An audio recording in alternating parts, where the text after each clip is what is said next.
The rain over Chicago was sharp that morning, the kind that made even the richest glass towers look like they were crying. Inside a modest apartment on South Side, Ava Johnson stood still in front of her mirror. The reflection staring back at her looked nothing like the girl who once graduated top of her class from the University of Illinois. Her eyes, once bright with ambition, now carried the weight of betrayal.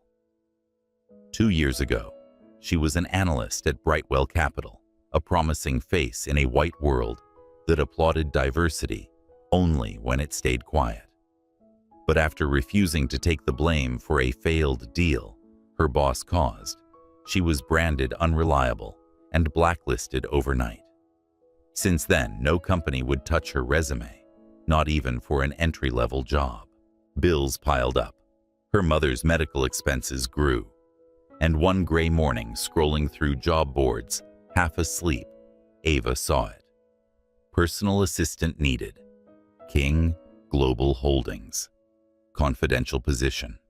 Must be discreet and resilient. High compensation.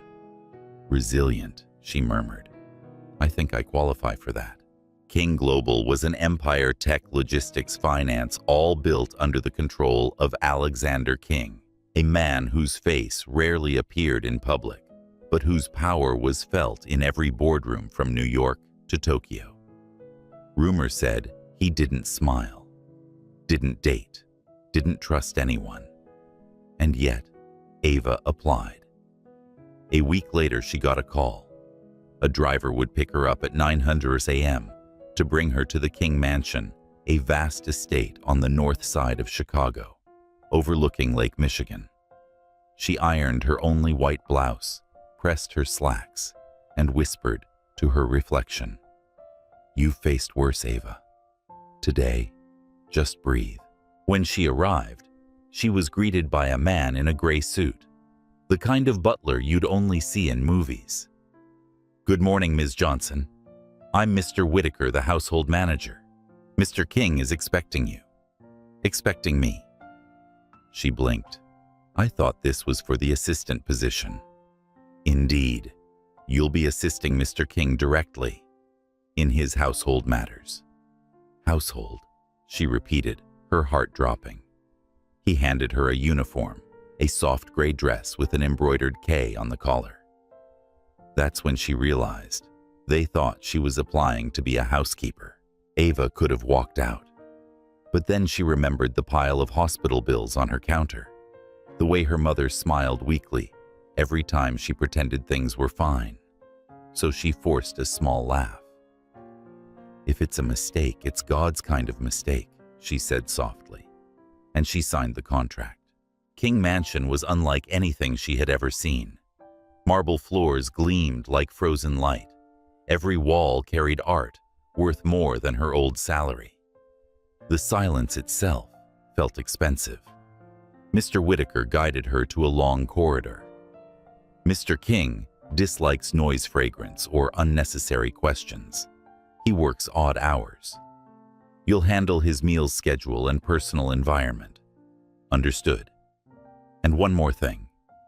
He paused, handing her a leather-bound booklet. This is the King Manual. Read it, memorize it, follow it.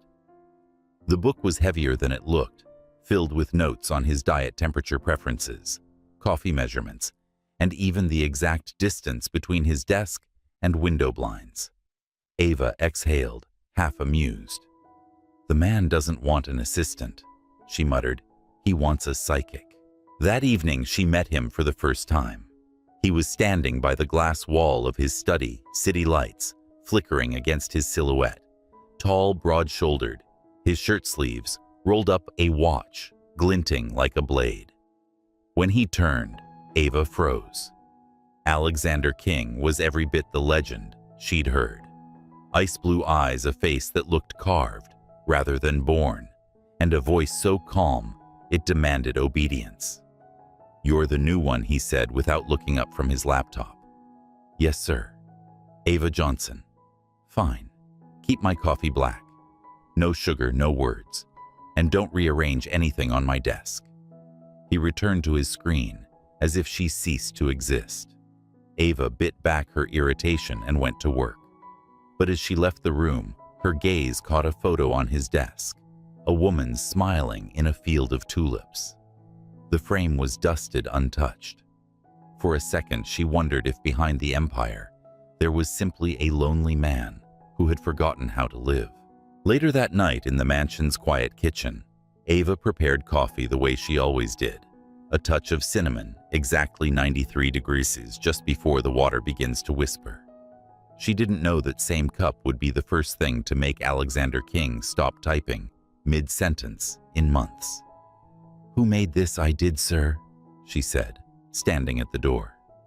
He looked up, and for the first time those cold eyes softened just slightly. "It's different. Different bad. Different good." She smiled. That night, while wiping the counter, Ava whispered to herself, "Even if the world mistook me for a housekeeper, I'll be the best damn one they've ever seen." Meanwhile, across town, the news flickered on an office screen. King Global offers $1 million reward for information on lost analyst Ava Johnson, the woman who predicted the Eurotech crash. Alexander's assistant glanced at the screen, confused. "Sir, still no leads on her." "Keep searching," Alexander replied without looking up. "She's not easy to find." Upstairs in the same mansion, Ava was folding his suit jacket, humming softly, completely unaware she was the woman he was offering $1 million to find. Sometimes life doesn't break us, it redirects us. And sometimes love begins not with fireworks, but with a quiet cup of coffee shared between two souls who've both forgotten how to hope. The morning sun poured through the glass walls of King Global's headquarters, a place where every reflection carried the weight of precision and every word could move millions of dollars. Inside the top-floor conference room, tension was thicker than the smell of polished mahogany. Alexander King, dressed in a tailored charcoal suit, sat at the head of the long glass table, his expression as sharp as the lines of the skyline behind him. Around him, a dozen executives from Chicago to Dubai waited for the meeting to begin. The air was almost sacred. This was a $300 million deal, a partnership that could expand King Global into the Middle East. But from the first few minutes, something was wrong. The translator, a young man sweating through his collar, stumbled through Arabic phrases, twisting numbers, losing tone, confusing export with expense. Ava, who had come in quietly to serve coffee, stood at the edge of the room, invisible as most house staff usually were. But as she poured a cup, her brow furrowed. She could hear it clearly. The translation was all wrong. The man from Dubai, Mr. Al Mansour, frowned as if insulted. His tone sharpened. "Is this how King Global values partnership?" Alexander's jaw tensed. What did he say he demanded? The translator hesitated. He said, "The timeline is acceptable, sir." Ava's heart stopped. That wasn't what he said at all. She looked around the table. Nobody else spoke Arabic. No one realized the misunderstanding. And in that second, she made a choice, one that would change both of their lives. Ava stepped forward. Her voice was calm, but carried power. "Excuse me, sir," she said softly. "If I may." He didn't say that. The room froze. Every eye turned to the woman holding a tray. Even Alexander looked up, disbelief flickering across his face. He said, Ava continued in flawless Arabic, that the delay has already cost his company millions, and that he's questioning whether King Global can deliver on its promise. A silence followed, the kind that cuts through the air before a storm. Then in Arabic again, she turned to Mr. Al Mansour with a graceful smile. "My employer apologizes for the misunderstanding. It was never his intention to appear dismissive. We deeply respect your partnership and your timeline." Her tone shifted, firm, diplomatic, precise. "If you allow us to revise the shipping route through Rotterdam, instead of Marseille. The delivery will arrive 8 days earlier, saving approximately $2.4 million in transit. The room gasped. Even Alexander blinked as if hearing music after years of silence. When the translator tried to interject, Al-Mansour raised a hand. "Let the lady speak," he said, intrigued. "She understands the spirit of business." For the next 20 minutes, Ava guided the conversation, weaving between English and Arabic with the fluid grace of someone born for negotiations. She explained trade regulations, suggested flexible payment terms, even quoted a verse from Arabic poetry, something about honor and trust. By the time she finished, Al-Mansour was smiling. "You have wisdom beyond your years, Ms. Johnson," he said warmly. "King Global is lucky to have you."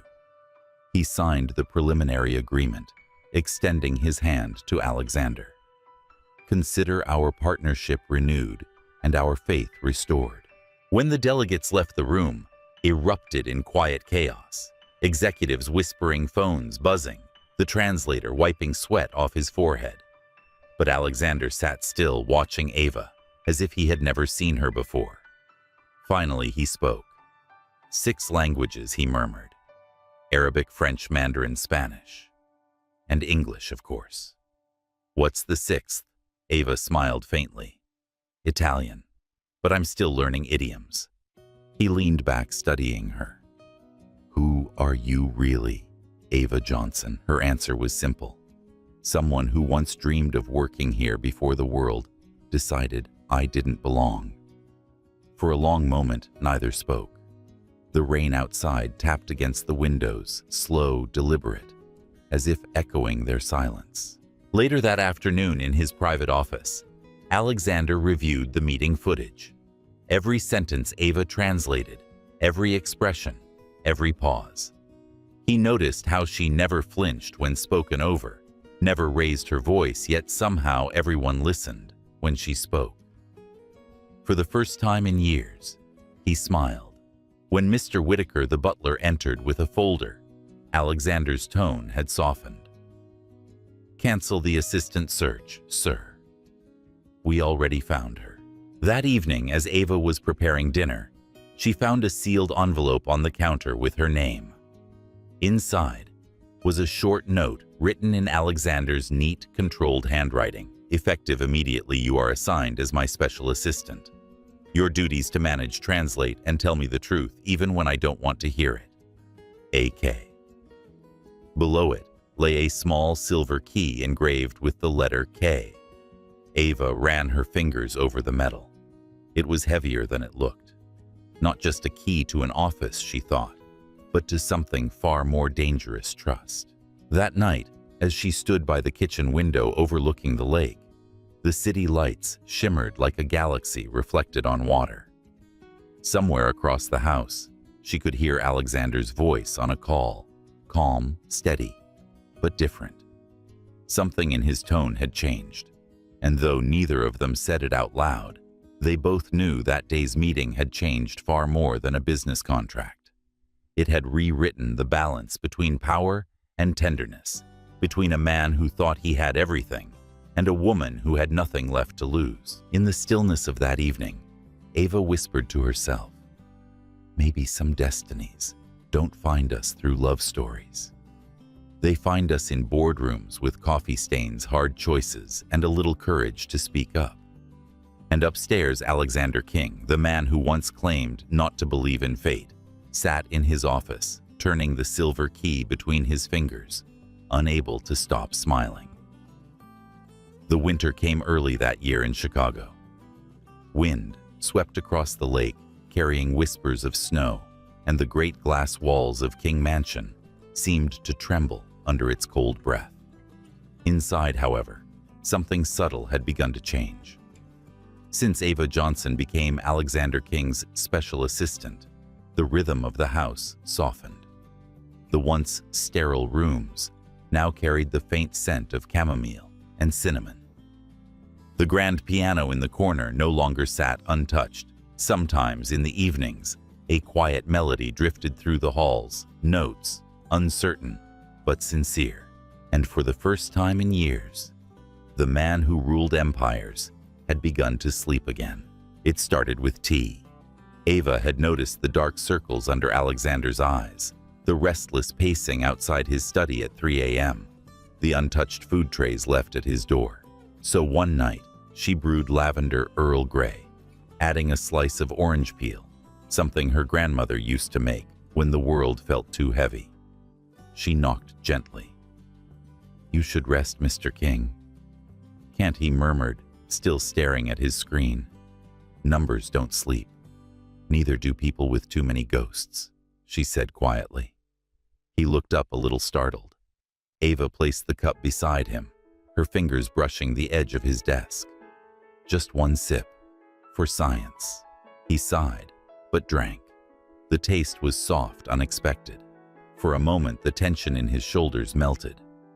"What's in this, a secret recipe?" She smiled. "One that's healed more hearts than spreadsheets ever could." From that night on, the tea became part of their unspoken ritual. He'd stay late working in silence, and she'd appear always with that cup, always with that calm presence that reminded him he wasn't entirely alone. Sometimes they spoke, sometimes they didn't.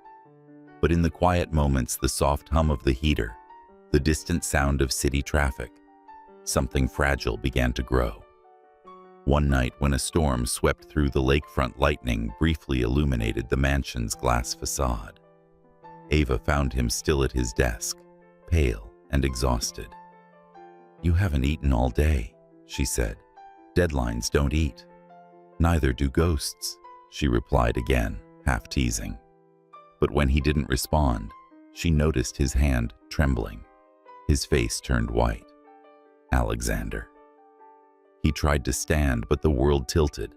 Papers scattered, his body swayed, then collapsed. Ava ran to him, catching his head before it hit the floor. "Alexander, can you hear me?" No response. His breathing was shallow, labored. The doctor arrived within minutes, diagnosing sheer exhaustion, dehydration, overwork, no rest. After they left, Ava stayed. She couldn't bring herself to leave him alone in that vast, empty room. She placed a damp towel on his forehead, adjusted the blanket, and sat by his side as the snow fell outside. The only sound was the soft ticking of the clock. Hours passed. Then, in the dark, she heard him murmur a name, fragile, broken. "Emily." Ava froze. His hand clenched around the sheets, tears slipping from closed eyes.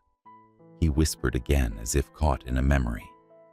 "Emily, don't go. Please." And suddenly the pieces fit. The untouched photo on his desk, the silence around his personal life, the reason he built walls higher than his skyscrapers. Emily, the woman he had loved and lost, the fiancée who died in a car crash 5 years ago, the night before their wedding. Ava sat still, the ache in her chest almost unbearable. She brushed a strand of hair from his face and whispered more to the darkness than to him. "You don't have to forget her, Alexander. You only have to remember. You're still allowed to live." Her words trembled. "The world took something from you, but it didn't take your right to be loved again." For a moment, his body stilled. Then, in his sleep, his hand reached out, searching fragile human. Instinctively, Ava took it. His fingers closed around hers, warm and desperate. She stayed like that until dawn, her hand never moving, afraid the silence might shatter if she let go. When he woke, the morning light was pale, brushing gold against his skin. He blinked slowly, disoriented, then saw her asleep in the chair beside his bed, her hand still in his. Something shifted inside him. For years he had lived surrounded by people who wanted his power, his money, his name. Yet here was a woman who stayed simply because he needed rest. He studied her face, the quiet strength, the faint scar near her temple, the way her lips curved slightly, even in sleep. He whispered almost to himself, "You stayed." Her eyes fluttered open. Of course. Someone had to make sure the empire doesn't collapse. He laughed softly, the first genuine laugh that had escaped him in years. "You're not afraid of me, are you? Should I be?" she asked. "Everyone else is. Then maybe they've never seen you as I do." Her voice was gentle but certain. Not as a CEO. Just a man trying to remember how to breathe. From that day, Alexander began to change in ways so small, no one outside the mansion would notice. But Ava did. He started eating breakfast. He began walking by the lake on Sundays, sometimes with 2 cups of coffee instead of 1. He read again poetry, of all things.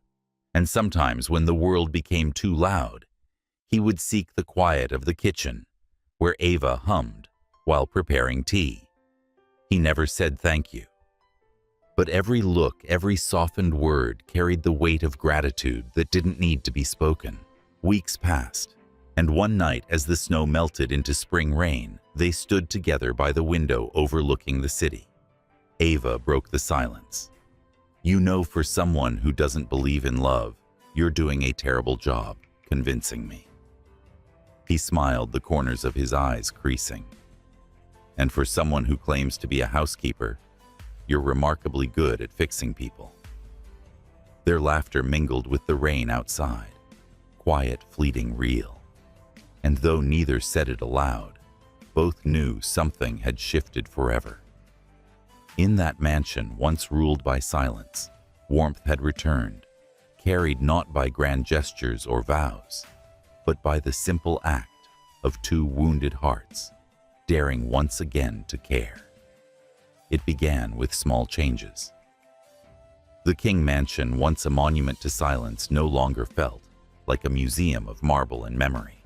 The air was softer now, alive with the faint scent of lavender tea, the quiet hum of music in the evenings, and the occasional sound of laughter that startled even the walls. Ava Johnson had been working beside Alexander King for weeks, long enough to learn his rhythms, the way he buried himself in work until dawn, how he kept a world of people close, yet none near, and how sleep was something he spoke of like a myth. She didn't try to fix him. She simply began to care. One evening, she found him at his desk again, the only light in the room coming from his laptop screen. His tie was loosened, his eyes bloodshot. "You'll go blind before the next quarter ends," she said gently. He didn't look up. "Numbers don't wait, Ava." She placed a steaming cup beside him. "Neither does the body. Try this." He raised an eyebrow, skeptical. "Tea, chamomile, honey, and orange peel," she said. "It's the only kind that can trick stubborn men into sleeping." He exhaled, half a laugh, half surrender, and took a sip. The warmth spread through him, unfamiliar, but welcome. "You keep doing this," he murmured. "Doing what?" "Making the world quieter." From that night on, their routine shifted. He worked. She read reports nearby, helping him sort through chaos. Sometimes they didn't speak for hours, yet the silence between them was no longer cold. It was companionable, filled with small gestures. Her hand setting down another cup of tea, his glance softening when she entered the room. She showed him how to steep the tea himself, how to wait, how to be patient, how to notice. He pretended to scoff, but she caught him once, late at night, practicing alone in the kitchen, like a student, too proud to ask for praise. The mansion began to breathe again. The staff smiled more. The air felt warmer. Even the light seemed to linger longer in the hallways. And Alexander, the man whose name once struck fear in boardrooms, began to sleep. It was a stormy night when everything changed. The power flickered as rain lashed against the tall windows. Alexander had been in his study for nearly 20 hours straight, reviewing a contract that could make or break his company. Ava brought him dinner untouched as usual.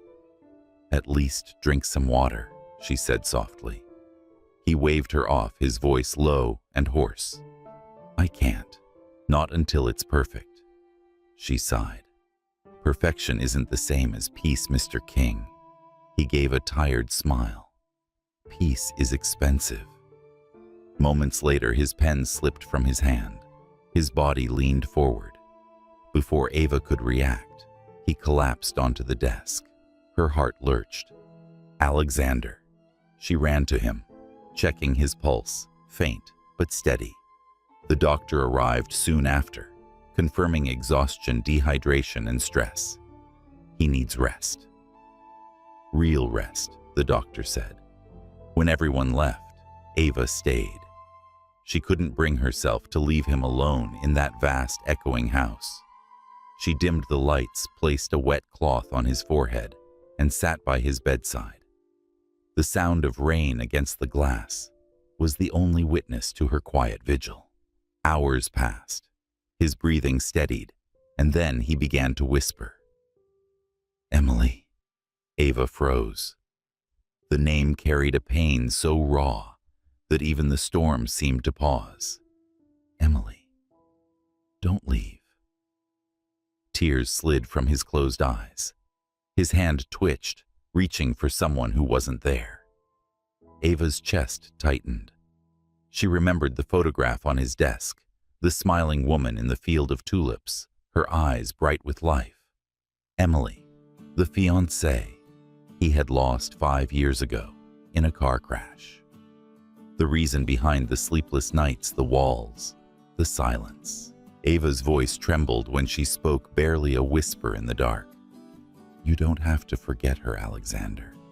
Her hand brushed his hair gently. "You just have to believe. You still deserve to love again." As if her words reached him through the dream, his fingers moved, searching, and found hers. She didn't pull away. Their hands remained clasped, his touch firm, needing fragile. In that quiet, something shifted. Not love, not yet, but the first faint warmth of it. The kind that comes when pain finally meets understanding. He woke at dawn. Light streamed through the curtains, soft and golden. For a moment he looked disoriented, then saw her sitting in the armchair asleep, still holding his hand. He studied her face, the quiet strength, the patience, the gentleness that didn't demand to be seen, yet somehow filled the room. When she stirred, he spoke softly. "You stayed." She smiled faintly. "Someone had to make sure you didn't work yourself into the next life." He chuckled, a low, rare sound. "I didn't think you were the kind to disobey orders. You should stop thinking I'm just the kind, Mr. King." For a second, he said nothing. Then quietly, "You're right. You never were." In the days that followed, the unspoken bond between them deepened. He asked her opinion on contracts, invited her to dinner, instead of dismissing her. After work, listened, truly listened when she spoke.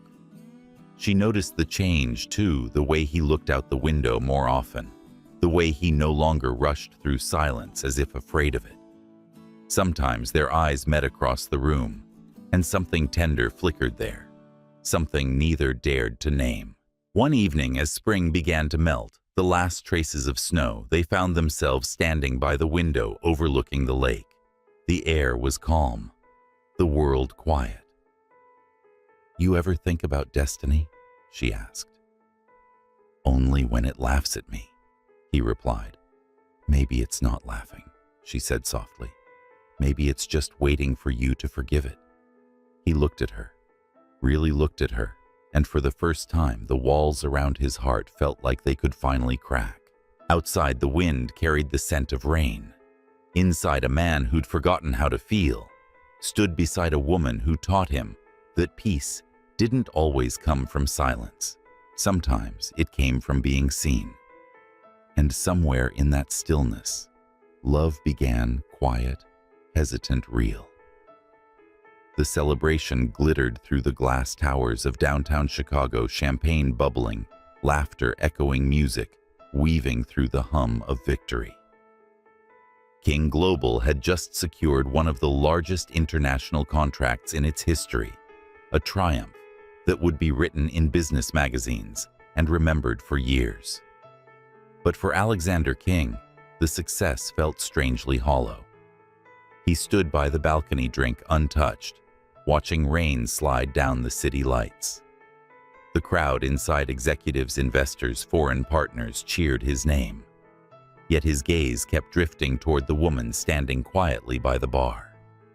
Ava Johnson. Her black evening dress shimmered like midnight silk, elegant yet unpretentious. Her hair framed her face softly, and though she smiled when spoken to, her eyes seemed somewhere else, somewhere far lonelier than the room allowed. When their eyes met, the noise around them dimmed. Hours later, after the guests had left and the lights dimmed low, the mansion returned to silence. Ava stayed behind to organize the last of the papers and contracts scattered on the table. Her heels clicked faintly on the marble floor, the sound of a woman holding herself together. Alexander appeared in the doorway, jacket over his arm tie undone. His usual composure had cracked just enough for fatigue to slip through. "Still working. Someone has to clean up after the celebration," she said lightly. He smiled faintly. "You're more diligent than the board of directors." "They get paid more," she replied, not looking up. He walked closer, poured 2 glasses of wine and handed her one. She hesitated. "I don't usually drink," she murmured. "Tonight's different," he said quietly. "You saved this deal. You deserve a toast." She took the glass. Their fingers brushed and stayed for a moment too long. The first sip burned gently down her throat. Then another, and another. The room softened around the edges, laughter slipping easier, now walls falling quietly between them. They talked, really talked for the first time without titles, without the weight of responsibility pressing against their words. He told her about his late fiancée, Emily, and how guilt had become his only companion since that night. She spoke of the world that had rejected her, the corporate betrayal, the doors closed to women who didn't fit the mold. "You rebuilt me," he said at one point, voice low. "You made this house feel alive again, and you made me believe hard work could still mean something," she whispered. For a while they just sat there, 2 souls bound by fatigue and unspoken gratitude. Then Ava set down her glass, eyes glassy and tender. "I shouldn't say this," she murmured, "but if I don't, I'll regret it." Alexander's gaze met hers, searching. "Say what?" She swallowed, tears glinting at the corners of her eyes. "I love you, Alexander." Her voice trembled. "But I know you'll never see me as more than a woman who brings your tea and arranges your files." The room went utterly still. He stared at her, not as a CEO, not as a man in control, but as someone stripped bare. "Ava." She shook her head, the words tumbling out through tears. "It's all right. I just needed you to know. For me, not for you." She stood to leave, but he caught her wrist. "You think I don't see you?" he said, voice rough with something deeper than pain. "You think I haven't tried not to?" Their eyes met, 2 storms colliding. He stepped closer, his breath uneven. "You walk into every room like you belong there, even when the world tells you otherwise. You're the only person who's ever told me no, and meant it." She didn't move, afraid even a breath would shatter the moment. Then his voice broke softer than she'd ever heard it. "You're not invisible, Ava. You never were." He reached up, brushed a tear from her cheek, and something inside both of them gave way. Their lips met, not out of desire, but out of exhaustion and truth. It wasn't passion that drove them. but the unbearable need to be understood, to feel human, if only for a night. The storm outside raged, wind howling against the mansion's walls. Inside, the fire burned low as they fell together, every barrier, dissolving fear, grief, guilt, until nothing remained but warmth. It wasn't reckless. It wasn't wild. It was heartbreak finding shelter. When he kissed her forehead afterward, neither spoke. The world for once was still. At dawn, sunlight spilled across the sheets, pale and honest. Alexander reached beside him, but the bed was empty. On the pillow lay a folded note in Ava's neat handwriting. "Mr. King, thank you for letting me feel seen, even if only for a moment. But I can't stay where my heart will always belong to someone who can't return it. Please consider this my resignation." Ava Johnson, he signed it, lay her employee badge and a single pressed tulip petal, the same kind from the photograph on his desk. He sat there for a long time, staring at the letter, until the ink blurred through his tears. Days turned into weeks. He searched everywhere, called contacts, questioned staff, traced every lead. When his private investigator returned with a folder, Alexander tore it open with trembling hands. Inside was a copy of an old report, a list of names from a once-collapsed investment firm. And there, in bold letters, Ava Johnson, former financial analyst, Brightwell Capital. Underneath, a note from years ago, written by his own HR department, status blacklisted, involved in exposing executive-level fraud. Alexander's breath caught. He looked again at the date, the signature. And then, in shock, he saw the name she had signed in her resignation letter, not just Ava Johnson, but Ava M. Johnson. It was the same name on a file he had kept hidden for years. The woman the industry once called the Brightwell prodigy, the one whose economic model had predicted the Eurotech collapse and saved dozens of investors, was the very same woman who had been folding his shirts, making his tea, and quietly rebuilding his soul. Alexander sat in silence, the truth hitting like thunder. The woman he had been searching for across continents was the same one who had just walked out of his life. And for the first time in his empire-built life, Alexander King realized that all the power in the world couldn't buy back what he had just lost. Winter had melted into spring when Ava Johnson disappeared from Chicago. No one at King Global dared to mention her name, but her absence hung in the air, like perfume lingering long after the person has left the room. For Alexander King, the mansion returned to what it had once been, silent, immaculate, and unbearably empty. He buried himself in work, in travel, in anything that could dull the ache of losing her. But every corner of the house, the faint scent of lavender tea, the books left dog-eared on his desk, reminded him that someone had once made this place human. And he couldn't stop wondering why she'd left. Ava, meanwhile, had chosen not to look back.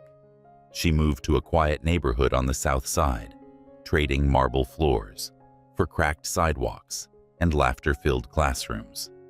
With the small savings she had and a modest grant she earned through an essay competition, she opened the New Dawn Foundation, a humble center that offered free education and skill training for women and children struggling to rebuild their lives. Her first students were 3 single mothers and a teenage girl who couldn't afford college. By the end of the month, there were 30. Each evening, as she swept the floors of her tiny office, Ava whispered to herself, "You don't need a title to make a difference." But at night, when the world went quiet, her hand would still drift to the empty side of the bed, to the memory of a man who had looked at her once, as if she were the only thing left worth believing in. Across the city, Alexander was losing sleep again. He had sent flowers, messages, letters, all unanswered. His calls went straight to voicemail. He even visited her old apartment only to find the place empty, the walls stripped bare. Mr. Whitaker, his loyal house manager, once tried to console him. Perhaps she needed space, sir. Sometimes love needs distance to breathe. Love doesn't disappear without a word, Alexander said quietly. No, Whitaker replied. But pain does make people silent. Then came the storm within his own family. When Alexander finally mentioned Ava's name at a family dinner, his mother's hand froze around her wine glass. Margaret King was the kind of woman who carried tradition like armor, elegant, poised, and merciless when her family's reputation was at stake. "You're speaking of that woman again?" she asked sharply. "Her name is Ava," he said evenly. "Ava Johnson," she repeated, tasting the name as if it were bitter. "The housekeeper. She was never just that. Alexander," her voice hardened. "You are a king. You cannot bring a servant into this family. What would people say?" He leaned back, eyes cold. "They'd say, I found someone who reminds me what humanity looks like." But she had already turned away, her tone clipped and final. "I won't allow it." Margaret moved quickly, as women of power often did. She had the resources, private investigators, lawyers, quiet influence in the press. She found Ava's new address within weeks. And one morning, Ava opened the door of her foundation to find Mrs. King standing there, immaculate in pearls and disdain. "Mrs. King," Ava said, trying to steady her voice. "This is a place for students, not battles. Then I suggest you listen carefully," Margaret said, stepping inside. "You've had your moment. My son may be blind, but I am not. You think I'd let a woman like you destroy his name?" Ava folded her arms. "A woman like me, a housemaid, a distraction. Whatever you call yourself." "I call myself someone who loved him," Ava said quietly, "and who never asked for a single thing in return." Margaret's gaze narrowed. "Then prove it. Leave him for good. Whatever attachment remains between you two will only ruin his future and yours." Ava's voice trembled, but her eyes didn't. "I already left him once. You didn't need to tell me how." She turned to walk away, but Margaret's voice followed like a knife. "You're with child, aren't you?" Ava froze. Margaret's tone softened, deceptively so. "I know. My people found the clinic appointment you canceled.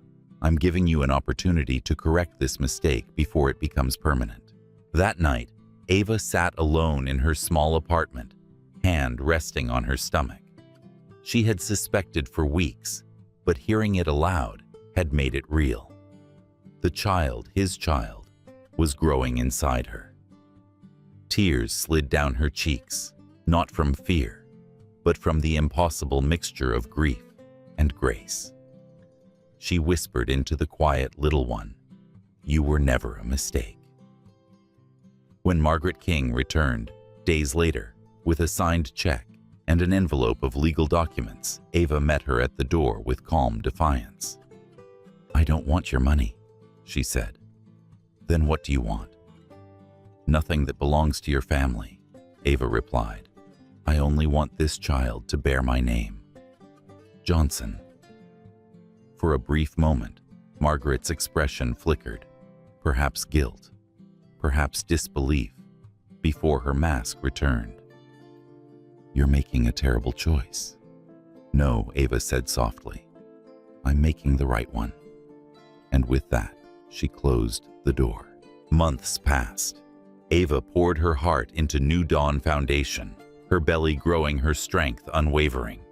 She worked through morning sickness, through exhaustion, through loneliness. Her students adored her, not for her past, but for the way she believed in their future. She never once reached out to Alexander, though every heartbeat reminded her of him. Alexander didn't learn the truth until half a year later. It happened by chance, an overheard conversation at a charity gala. Someone mentioned a new foundation on the South Side run by a brilliant woman named Johnson, pregnant but unstoppable. He left the event immediately. By the time he arrived at New Dawn, the building was empty. The staff told him gently that Ms. Johnson had left for another city to open a second branch. No forwarding address, no message, only a single plaque by the door, New Dawn Foundation, for every woman who was told she wasn't enough. Alexander stood there for a long time, rain soaking through his coat. Somewhere out there, the woman he loved was building a world without him and carrying a child he didn't even know existed. And for the first time in his life, Alexander King, the man who could control markets and silence governments, realized there was one thing he could never command: a woman's quiet, unyielding choice to walk away with her dignity intact. 5 years had passed since Ava Johnson walked away from Chicago. 5 years since she chose silence over scandal, dignity over dependence, and a life that belonged only to her. The world had changed in those years. So had she. Now she was no longer the woman who once folded suits in marble halls. She was Ava Johnson, founder of the New Dawn Foundation, an organization known nationwide for helping underprivileged women and children rebuild their futures through education and job training. On the morning of the Global Investment and Philanthropy Summit in New York, the stage lights glowed against the banner bearing her foundation's name. Ava stood behind the podium, her poise serene, her presence commanding. She wore a soft cream suit, minimal jewelry, and a quiet confidence that didn't need to prove itself anymore. As the cameras flashed, she glanced down at the first row, where a small girl sat with a sketchbook in her lap, drawing flowers in colored pencil. Lily, her daughter, 5 years old.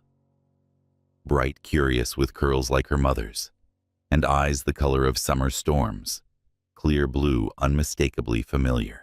While Ava's voice carried through the hall, warm, steady, persuasive Alexander King sat among the audience, frozen. He had not expected to see her again. When he read her name in the summit brochure, he thought it had to be coincidence, someone else, perhaps another Johnson. But the moment she stepped onto that stage, the air left his lungs. It was her. The woman who had haunted every quiet night, whose laughter still lived somewhere in the walls of his empty mansion. And standing before him now, she was radiant, a woman who had not only survived, but flourished. He leaned forward, unable to look away. The New Dawn Foundation, she was saying, believes that opportunity is the only inheritance every child deserves. We are not rescuing lives. We are rebuilding futures. The room erupted in applause, but Alexander couldn't hear any of it. His gaze was fixed on the little girl, who now clapped her small hands proudly, calling out, "Mommy, Mommy, you did it." Ava smiled down at her, and in that single moment, something inside Alexander shattered. The girl's voice, her eyes, those blue eyes, his eyes. When the event ended, the crowd surged toward Ava, investors and reporters vying for her attention. Alexander waited by the side entrance, hands clenched, unsure whether to breathe or walk away. Then she appeared calm amid the chaos, holding Lily's hand. She saw him instantly. For a heartbeat, her steps faltered.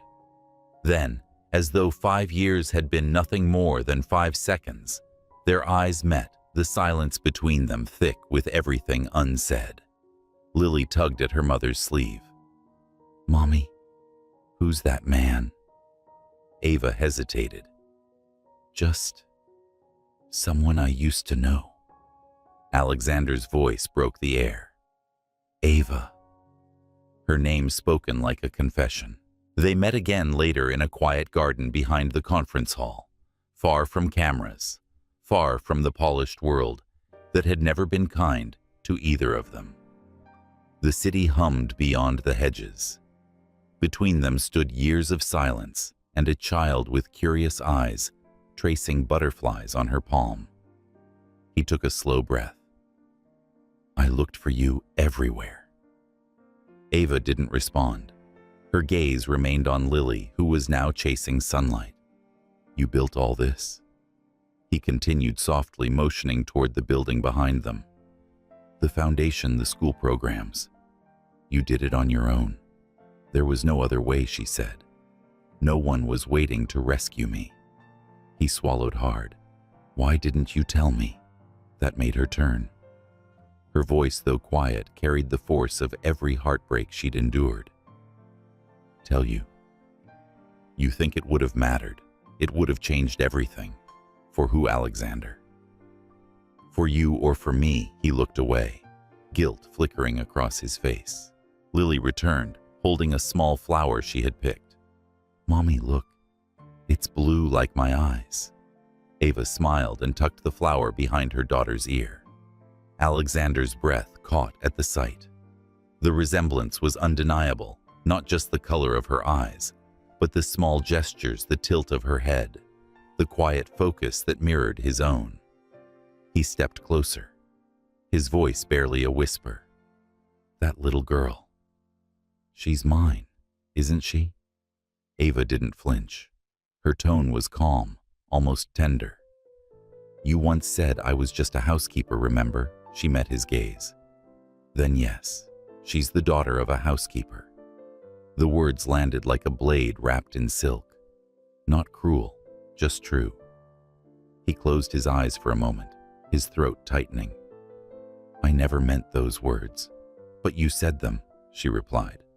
And I lived them, every single day since. The air between them grew heavy, the kind of silence that carried years of what-ifs. Does she know about me? He asked finally. She knows her father was kind once, Ava said softly. That's enough for now. Ava. Please no, Alexander. She interrupted gently.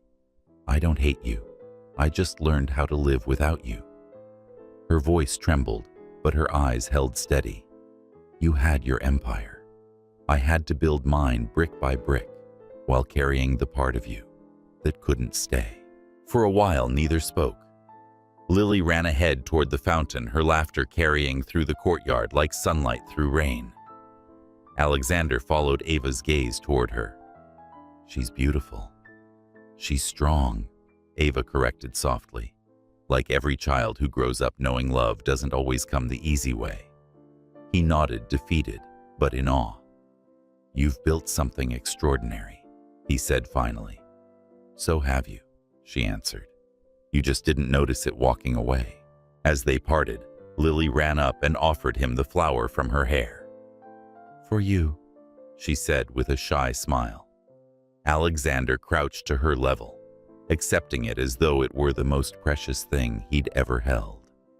Thank you, Lily, he said softly. Ava froze. How do you know her name? He smiled faintly, eyes glistening. Because 5 years ago, I dreamed of a little girl with your smile, and her name was Lily.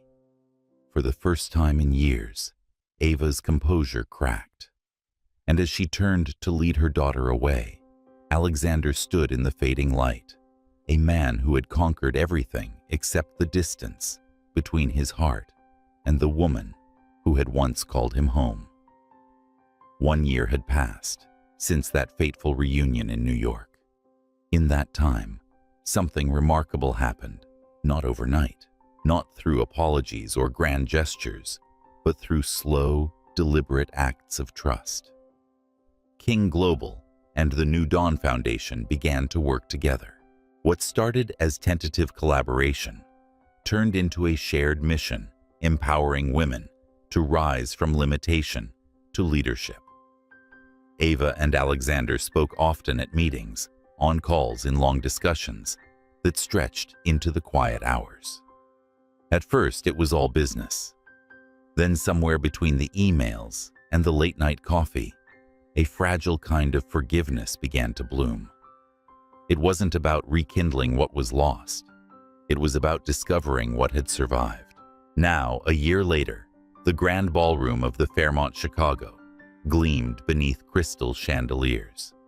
Reporters filled the aisles, cameras lined the back, and a massive banner stretched across the stage.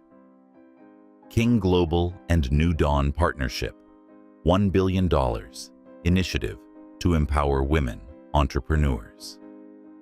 It was more than a contract. It was history. Ava stood near the stage, dressed in an elegant navy gown, her hair pinned neatly, her expression calm, but her heart trembling. Across the room, Alexander was finishing an interview, surrounded by flashes and microphones. He looked older, perhaps wiser, softer, but when he caught sight of her, his eyes lit with the same quiet reverence as that first day she brought him coffee. And beside Ava, little Lily clutched a small bouquet of white tulips, her mother's favorite. The speeches began. Executives spoke of progress, innovation, philanthropy, all the words that sound powerful in press releases, but fall short of the real story. Then Alexander took the stage. He didn't read from the teleprompter.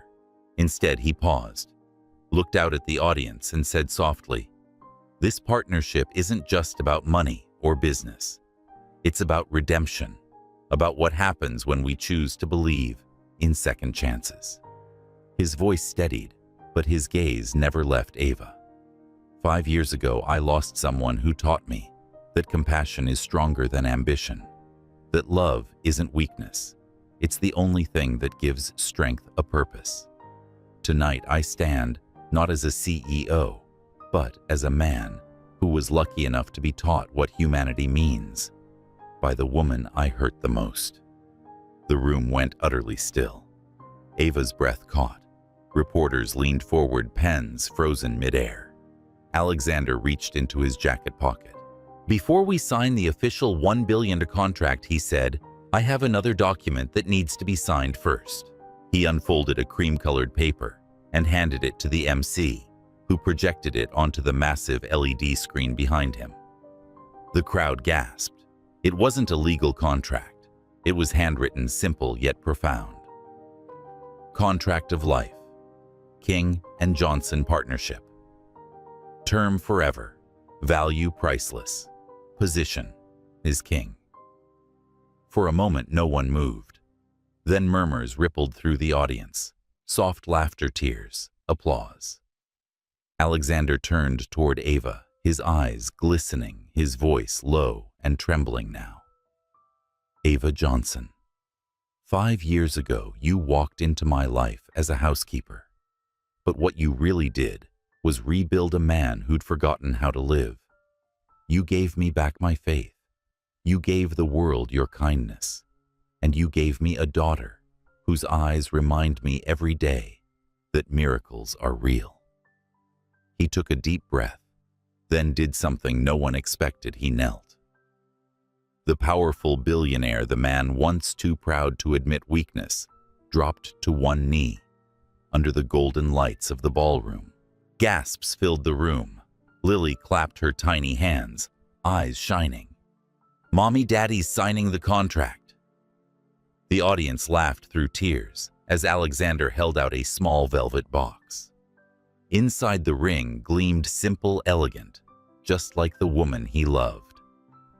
"Ava Johnson," he said, his voice breaking slightly, "the woman who began as my housekeeper and became the keeper of my heart. Will you marry me?" Ava's lips trembled. The years of distance, the pain, the misunderstanding, all of it flooded through her like a wave she had waited too long to face. She looked at him, not the billionaire, not the legend, but the man who had finally learned what love meant: humility, forgiveness, faith. Tears fell freely down her cheeks as she whispered, "Yes, Alexander, 1,000 times yes." The room erupted. Applause thundered through the hall, flashes exploded like starlight, and somewhere between the cheers, little Lily threw her arms around both of them. "Does this mean I get to be a king too?" she squealed. Alexander laughed, pulling her close. "You've always been one, sweetheart." That night, Beneath a rain of confetti and light, Ava and Alexander stood hand in hand as the crowd rose to their feet. Behind them, the screen glowed with the words, "New Dawn X King Global." But everyone in the room knew this wasn't just about business. It was about two people who had fought through pride loss and judgment to find their way back not to perfection, but to peace. As the orchestra played softly, Ava leaned toward him and whispered, "It seems we both signed the better contract." He smiled. The only one that ever mattered. Some stories remind us that love doesn't erase the past, it redeems it. And sometimes the greatest victories aren't the ones written in billion-dollar deals, but in quiet promises between two people who finally choose to stay. If you believe in second chances, let love sign its name on your heart too.